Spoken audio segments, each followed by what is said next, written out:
A história começa com Akira, o protagonista, um assassino experiente que observava de longe outro assassino. Aquele homem, ao perceber sua presença, mostrou medo, e Akira pensou consigo mesmo que era lamentável terem sido designados para o mesmo alvo, já que agora ele teria que eliminá-lo sem hesitação. O outro jogou várias armas em sua direção, mas Akira desviou com leveza e precisão. Irritado, o inimigo lançou um ataque direto e o protagonista reagiu rapidamente, empunhando sua espada com um movimento firme e veloz. Ele desarmou o oponente que insistia em lutar, jogando adagas e shurikens em uma tentativa desesperada de feri-lo. Em um instante, Akira apareceu atrás dele, e o homem, confuso, não entendeu como aquilo havia sido possível. Ainda obstinado, ele tentou atingir com uma lâmina escondida em seu sapato. Akira, imponente, bloqueou todos os ataques e contra-atacou com precisão, o ferindo até o imobilizar. Ele fraturou uma perna, o fazendo cair no chão. Atordoado pela derrota fácil, a espada que Akira havia jogado segundos antes caiu do ar e perfurou o corpo do homem, encerrando sua vida. Isso é o que chamam de brutalidade, pensou o protagonista. Então ele se concentrou novamente e completou sua missão sem hesitação, como sempre fazia. Mas como tudo começou? Aquela pergunta ecoava como uma memória distante. Algum tempo atrás, Akira estava em sua sala de aula, onde colegas conversavam animadamente sobre o conselho estudantil e as festividades que se aproximavam. Alguns faziam planos para depois da aula, enquanto Akira permanecia em silêncio, focado lendo algo em seu celular. Isso despertou curiosidade entre os estudantes e um garoto perguntou o que ele estava lendo e se ele poderia pegar o livro emprestado. Uma garota comentou que ela mal se lembrava dele estar lá desde o início do ano, o que não o surpreendeu, já que ele preferia passar despercebido. No entanto, naquele momento, algo estranho chamou sua atenção: um brilho no telefone. De repente, uma figura sombria envolveu todos os estudantes. Em um piscar de olhos, eles estavam em algum lugar completamente diferente. A confusão tomou conta do grupo até que um velho homem apareceu, pedindo calma e dizendo que o rei queria falar com eles. O homem agradeceu por eles virem de outro mundo e explicou que eles estavam agora em Retice, o maior continente humano daquele mundo, ameaçado pelo avanço dos demônios. Portanto, eles precisavam de um herói capaz de os derrotar. O velho homem disse que entre eles estava o escolhido, e eles tinham que descobrir quem era. Akira ouvia atentamente, intrigado, pensando que isso era um verdadeiro isekai como os que ele amava ler. Logo, um por um, seus colegas se aproximaram da grande esfera mágica, focando em seus próprios status. Um painel apareceu diante deles, mostrando habilidades e ocupações. O espanto tomou conta quando perceberam que seriam cavaleiros, magos ou xamãs. Um colega, empolgado, comentou que Akira provavelmente seria um feiticeiro e perguntou qual era sua classe. Ele calmamente respondeu que era um assassino, mas algo parecia errado. Seus atributos eram altos demais e isso o deixou desconfiado. Quando Sato, seu colega, foi reconhecido como o herói, o velho homem o elogiou dizendo que seu ataque superava todos. No entanto, Akira notou que suas próprias estatísticas eram ainda mais altas. Algo não fazia sentido e ele decidiu não revelar suas habilidades. Usando seu talento máximo de furtividade, Akira se camuflou e evitou ser visto. Quando foram levados aos dormitórios, ele notou câmeras escondidas ao longo dos corredores. Isso aumentou sua suspeita de que estavam sendo vigiados. Após receber roupas adequadas para sua profissão, ele saiu discretamente para explorar a cidade.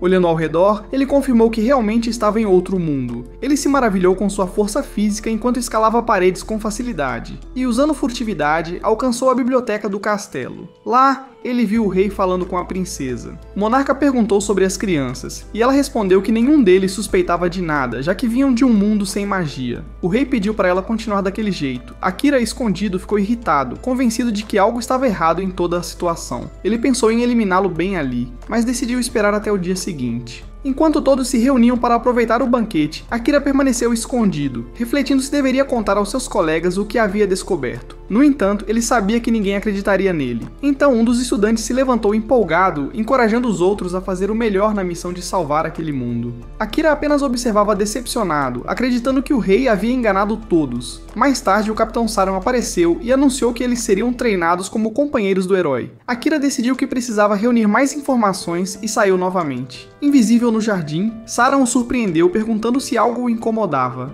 Akira ficou assustado por ter sido detectado mesmo estando com furtividade máxima. O capitão explicou que tinha uma visão mágica capaz de perceber variações de temperatura, o que permitia vê-lo. Quando Akira empunhou uma adaga, Saran prometeu que não diria nada ao rei, afirmando que as coisas não eram como pareciam. O protagonista ficou surpreso. Aquele homem parecia diferente do rei. Pouco depois, eles se sentaram e conversaram. Saran o aconselhou a não perder tempo na biblioteca, já que não havia nada útil lá. Ele disse que se quisesse se tornar mais forte, poderia treiná-lo pessoalmente. Akira admitiu que sabia pouco sobre aquele mundo e sobre magia, mas o que mais queria era encontrar um jeito de voltar para casa. Ele pensou em sua família, imaginando como eles deviam estar e confessou que não tinha ideia de como retornar. Saran respondeu que o melhor caminho seria se tornar mais forte, já que ser fraco e morrer antes de encontrar uma solução seria inútil. Ele propôs ser seu professor e lhe ensinar tudo o que pudesse, pedindo apenas que em troca Akira lhe contasse mais sobre o mundo de onde veio, já que ele era muito curioso. O jovem surpreso aceitou, pois reconheceu que tal ajuda seria valiosa. Nos dias seguintes, Akira se dedicou intensamente a aprender sobre os 4 continentes e as várias raças daquele mundo, treinando até a exaustão. Saran, por sua vez, estava fascinado ouvindo sobre a tecnologia do mundo de Akira. Uma noite, o assistente do capitão reclamou, dizendo que tinha que lidar com o treinamento sozinho, já que seu superior passava tempo demais com o novo estudante. Saran respondeu que Akira era uma pessoa interessante e aprender mais sobre seu mundo era incrível. O assistente ficou assustado quando o capitão mencionou que Akira possuía furtividade máxima, uma habilidade que apenas o primeiro herói havia alcançado. Naquele momento, Akira entrou na sala e o assistente saiu nervoso. O protagonista então perguntou a Saran sobre o livro que havia encontrado na biblioteca. O capitão sorriu e respondeu que o livro era na verdade um plano de golpe, um documento que ele mesmo havia escrito e escondido, disfarçado como um livro de receitas. Akira ficou impressionado com sua honestidade, e Saran explicou que o rei havia perdido a razão, planejando algo que destruiria a ordem natural daquele mundo. Ele disse que precisavam pará-lo antes que fosse tarde demais. Akira ouvia em silêncio, pensando que finalmente havia encontrado alguém digno de confiança. Embora os cavaleiros não pudessem agir dessa forma tão facilmente, eles ainda deviam muito ao rei, e o protagonista imagina que era precisamente por isso que Saran decidiu se aproximar dele. Se ele fosse um simples assassino sem conexão real e o eliminasse, certamente tudo seria mais simples. No entanto, Saran nega essa ideia, dizendo que é melhor que ele não tire nenhuma vida, mesmo que sua profissão seja de assassino. Eles acreditam que se a mãe e irmã de Akira descobrissem o que ele fez, elas não ficariam felizes. Por esse motivo, ele precisa se concentrar em ser alguém capaz de lutar sem matar. Um assassino que usa suas habilidades de forma inteligente, e dentro de si, ele pensa que pode realmente alcançar isso, porque desde o primeiro dia, ele notou algo diferente em si mesmo. Ele era o único que não deixou a empolgação dominar e escolheu por conta própria não revelar suas estatísticas. Essa atitude provou o quanto ele havia amadurecido, e Akira confirma esse pensamento, observando que ninguém antes havia notado sua verdadeira natureza. Saran então comenta que ele também poderia ajudá-lo a lidar com aquele golpe, garantindo que o rei deixasse o trono pacificamente. Alguns dias depois, Saran anuncia que chegou o momento de testar seu treinamento e força, levando o grupo para uma masmorra. Nosso protagonista caminha com seus companheiros, maravilhado pela multidão que assiste e os elogia ao longo do caminho. Ainda assim, ele sente o olhar de alguém cheio de ódio e em um instante ele se move atrás da garota, perguntando em uma voz firme o motivo daquele olhar. Surpresa, a jovem apenas pergunta se ele tem alguma ideia do sacrifício que foi necessário para os heróis serem invocados. Akira responde que não sabe, e ela, o encarando, murmura que espera o ver novamente quando ele descobrir. Algumas horas depois, o grupo já está dentro da masmorra, enfrentando ondas de monstros sem descanso. Akira comenta com o capitão que todos estão exaustos e que talvez seja melhor recuar. Naquele momento, Saran ativa uma habilidade poderosa, abrindo um caminho com um ataque devastador para o retorno. Enquanto isso, Sato, ao perceber que outros monstros bloquearam a passagem, joga uma bomba de fumaça dada pela princesa, algo reservado apenas para emergências. Mas o medo toma conta de todos quando um minotauro gigantesco aparece diante deles. Até Akira fica surpreso pensando que um monstro daquele tamanho nunca deveria estar no primeiro nível. Sem hesitação, ele parte para o ataque, usando suas técnicas para acertar o inimigo, conseguindo cravar a adaga por um breve momento. No entanto, sua arma se estilhaça e ao retornar ao grupo, ele pede para Sato não se forçar mais, já que seu braço estava quebrado. Sato recusa, afirmando que seu dever como herói é proteger seus companheiros. Mas Akira, com um olhar sério, rebate que a verdadeira responsabilidade deles é salvar o mundo e que os companheiros do herói devem o apoiar enquanto preservam suas próprias vidas. Naquele momento, ele nota algo anormal em Sato e ordena que a xamã verifique o que está acontecendo. A jovem obedece e, ao remover a maldição que estava nele, fica surpresa ao notar a energia sombria que ele carregava. Akira corre em direção a Saran, determinado a usar a técnica que havia guardado para aquele momento. Saran o encoraja com um grito de apoio, e o capitão canaliza seu poder, invocando um poderoso raio que paralisa o Minotauro, deixando todos impressionados. Aproveitando a abertura, o protagonista salta nas costas da criatura, focando toda a sua energia e ativa a magia das sombras. Akira liberou o poder correndo por suas veias e conseguiu conter a criatura diante dele. No entanto, o monstro provou ser muito mais poderoso do que qualquer um poderia ter imaginado. Uma força bruta que fez o chão tremer. Mesmo assim, Akira não recuou. Ele reuniu toda a energia em seu corpo e ativou seu golpe secreto. Várias sombras de energia apareceram ao seu redor, e em um movimento rápido, perfuraram o corpo da criatura. Então, o jovem começou a arrastar o monstro para a terra, e todos assistiram atordoados por tal demonstração de poder. Ainda assim, o controle lentamente escapou de suas mãos. A energia se espalhou caoticamente, e as pessoas começaram a recuar, com medo do que poderia acontecer. De repente, o mestre de Akira apareceu entre eles. Sua voz soou firme, pedindo ao rapaz para ficar calmo. Ele disse que tudo ficaria bem, que Akira só precisava respirar e dominar seu próprio poder. O olhar do mestre transmitia confiança, e Akira escutou. Lentamente, ele recuperou o controle, e o campo de energia começou a desaparecer. Quando tudo se acalmou, o silêncio preencheu o ar. Todos estavam atordoados com a força que o jovem havia mostrado. A cena seguinte mostrou os dois já do lado de fora após a batalha. O mestre colocou uma mão no ombro de seu discípulo e o agradeceu com sinceridade. Ele disse que se não fosse por Akira, ninguém teria sobrevivido para contar a história. Akira permaneceu em silêncio por um momento, lembrando que só estava vivo graças ao seu mestre, que o havia ajudado a dominar a magia quando ele quase perdeu o controle durante o antigo treinamento. Saran, intrigado, observou que nunca tinha ouvido falar daquela habilidade extra chamada Magia das Sombras. Ele disse que era um poder extremamente raro, muito forte, mas difícil de controlar, e que drenava enormes quantidades de energia. Saran pediu ao rapaz para não usá-la novamente, a menos que fosse absolutamente necessário. Akira acenou com a cabeça e prometeu que não a usaria tão imprudentemente novamente. Logo após, o mestre estendeu um presente. Era uma katana reluzente. Ele disse que a espada se chamava Katana, a mesma forjada pelo primeiro herói da história. Akira olhou para a arma surpreso e perguntou por que ele queria dá-la a ele, em vez do verdadeiro herói. Saran explicou que o herói já tinha a espada sagrada, e que se ele carregasse aquela, o rei notaria imediatamente. Akira queria entender por que isso seria um problema, e Saran respondeu sem hesitação que havia roubado a espada do arsenal real. Mesmo surpreso, o rapaz decidiu aceitar o presente. Ele então perguntou qual era o verdadeiro nome da lâmina. O homem explicou que eles não sabiam, pois ninguém conseguia decifrar a língua antiga gravada nela. No entanto, Akira conseguia ler as inscrições e percebeu que diziam Deus da Lâmina da Noite. Havia também outra frase, dizendo que a espada deveria chegar às mãos do sucessor e guiá-lo no momento de necessidade. Akira sentiu curiosidade de conhecer o homem que havia forjado aquela lâmina, e o mestre mostrou o mesmo interesse. Saran queria saber mais sobre o herói, e Akira lhe disse que a magia sombria que o atormentava era terrível, uma maldição que se recusava a desaparecer. O homem ficou em silêncio por alguns segundos, pensativo, pois já tinha uma boa ideia de quem estava por trás de tudo aquilo. A história então mudou para outro lugar, onde uma mulher falava diante de um cristal. Ela chamou aquele cristal de Tsukasa Sato e disse que desejava que ele fosse um fantoche, um falso herói. De repente, Akira apareceu, cortando o cristal ao meio com um único golpe. A mulher se virou assustada e perguntou quem ele era. Akira friamente respondeu que estava lá para acabar com a maldição do herói. A mulher o acusou de invadir os aposentos de uma dama sem permissão, chamando isso de grande ofensa. Akira apenas a lembrou firmemente que ela não era nenhuma dama, mas uma bruxa que usava maldições para manipular pessoas. A mulher manteve a compostura e afirmou que fazia tudo aquilo apenas em nome de Sua Majestade. O rapaz perguntou qual era o verdadeiro propósito de obedecer às ordens do rei, mas ela respondeu da mesma forma, que tudo o que fazia era para Sua Majestade. Sem prolongar o diálogo, Akira deixou o lugar.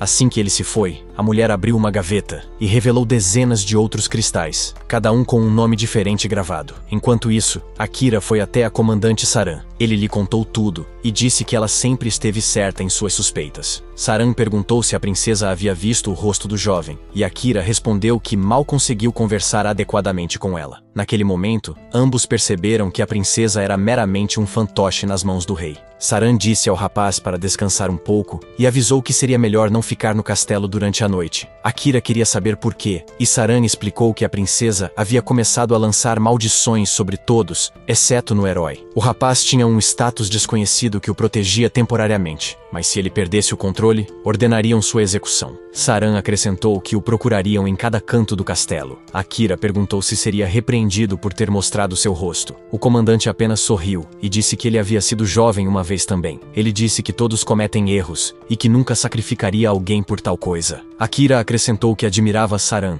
e desejava que houvesse mais pessoas como ele em seu mundo de origem. Antes de partir, Saran pediu a Akira para um dia levá-la ao lugar de onde ele veio. No dia seguinte, ao acordar, Akira notou grande comoção e muitas pessoas reunidas. Ele queria entender por quê, mas logo descobriu, chocado, que o comandante Saran havia sido assassinada. O impacto foi tão grande que ele mal conseguiu reagir, e logo começaram a acusá-lo. Eles disseram que era ele quem havia usado a lança para matar o comandante. Akira tentou se defender, lembrando que sua arma havia quebrado na última batalha. Mesmo assim, o rei ordenou sua prisão pelo crime de assassinato. Ao ver a princesa sorrindo discretamente, ele percebeu que havia caído em uma armadilha. Enquanto fugia, ele encontrou Gile, que rapidamente explicou que o comandante havia sido morto pelos assassinos do rei, conhecidos como Corvos da Noite, e que agora eles também estavam atrás dele. Ele disse que Saran havia deixado algumas coisas para Akira, e que ele deveria pegá-las e escapar o mais rápido possível. Quando ele encontrou o que o comandante havia deixado, Akira percebeu que ele já suspeitava que sua morte poderia acontecer a qualquer momento. Antes de deixar o reino, o jovem pensava apenas em seu mestre e no amigo que havia perdido. Ao cair da noite, a princesa informou ao rei que ela já havia lançado a maldição sobre todos, exceto no herói. Ela disse que eles só precisavam de uma justificativa para declarar guerra ao leste e que aquelas crianças seriam peões perfeitos para seus planos. O rei respondeu que não se preocupava com Akira, pois acreditava que ele morreria em alguma rua, mas para ter certeza, ordenou que os Corvos da Noite o caçassem. Akira se lembrou das palavras de seu mestre. Não há lugar melhor para se esconder do que uma masmorra, mas lembre-se de que a água lá é escassa. Então, planeje tudo cuidadosamente. Ele também se lembrou das instruções que explicava como ele poderia subir de nível. A resposta estava dentro da masmorra. Quanto mais fundo ele fosse, mais fortes seriam os inimigos que encontraria. O tempo retrocedeu para mostrar Akira perguntando ao seu mestre por que outras pessoas não faziam o mesmo. O homem respondeu que era por causa do perigo. Ele disse que até esconder a própria presença era insuficiente, mas se Akira aprimorasse suas habilidades de assassino, seria capaz de mascarar seu próprio cheiro, passos e até o calor corporal. Akira sabia que o caminho seria longo, mas o mestre garantiu que valeria a pena. Ele explicou que ao atingir o nível 100, ele poderia desbloquear uma habilidade especial que o ajudaria a sobreviver naquele mundo cruel. Para fazer isso, ele teria que ir ao labirinto e derrotar os chefes que apareciam a cada 10 andares. De volta ao presente, Akira enfrentou numerosos desafios e derrotou muitos inimigos. Finalmente, ele chegou à porta sobre a qual seu mestre sempre havia falado. Dentro estava a câmara do chefe, e uma vez que ele entrasse, só poderia sair quando um deles morresse.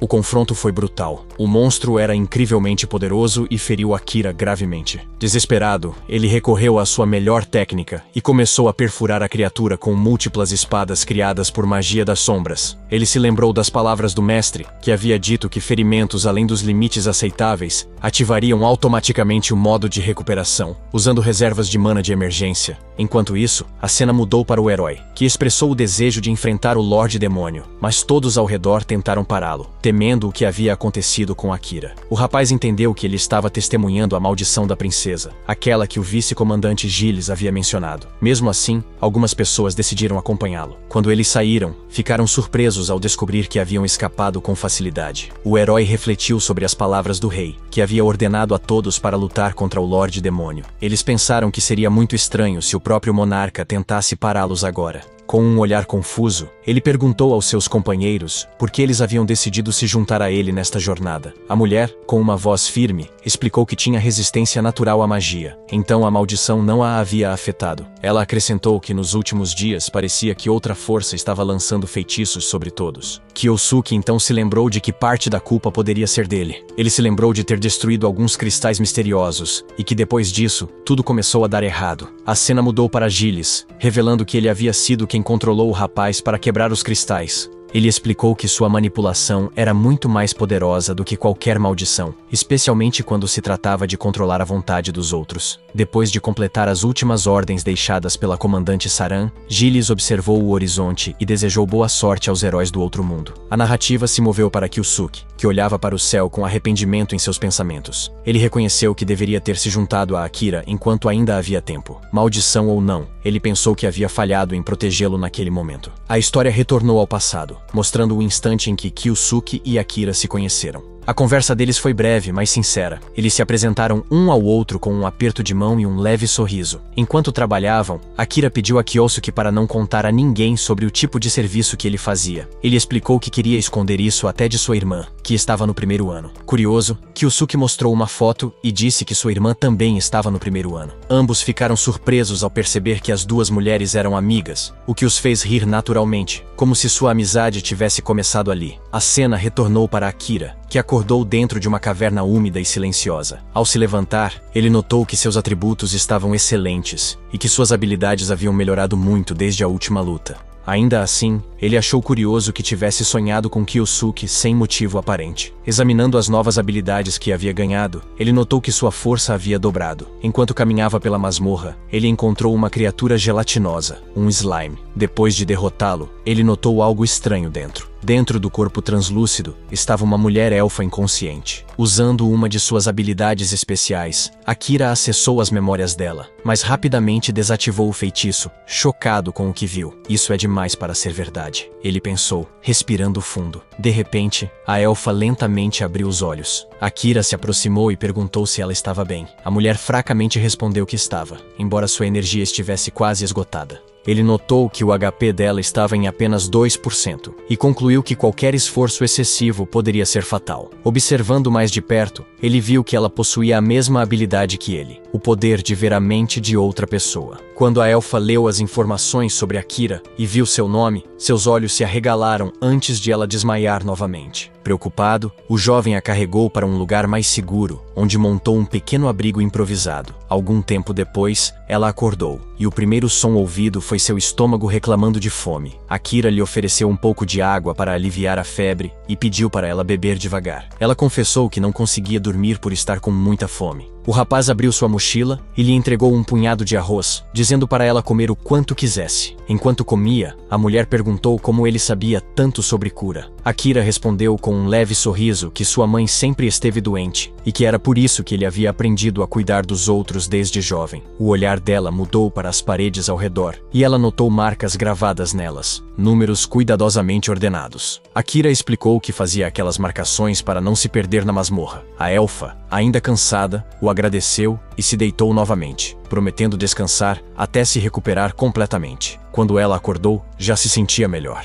Ambos decidiram seguir em frente, descendo para as partes mais profundas da masmorra. Akira tentou convencê-la a não segui-lo, dizendo que o lugar era perigoso demais. No entanto, a mulher afirmou que sabia se defender e não precisava de proteção. Relutantemente, ele concordou, e juntos continuaram avançando. Eles entraram em uma grande sala coberta por luzes escuras, onde o ar parecia pesado. De repente, um dragão colossal emergiu das sombras, rugindo com fúria. Eles saltaram para os lados, desviando das garras afiadas. Akira ativou sua magia de camuflagem, mas mesmo assim, foi atingido por um golpe que o enviou batendo contra a parede. A elfa gritou para ele espalhar seu mana por toda a sala, criando um campo de energia capaz de enfraquecer o inimigo. Akira não sabia fazer isso, mas seu ataque funcionou, mirando diretamente nos olhos da criatura. Com um movimento preciso, ele perfurou o olho do dragão com sua lâmina, o fazendo rugir em agonia antes de desabar. Por um momento, tudo parecia silencioso, até que uma luz intensa começou a brilhar do corpo do dragão derrotado. Os dois olharam ao redor, surpresos, enquanto o brilho os envolvia completamente. E sim termina o segundo episódio da jornada de Akira.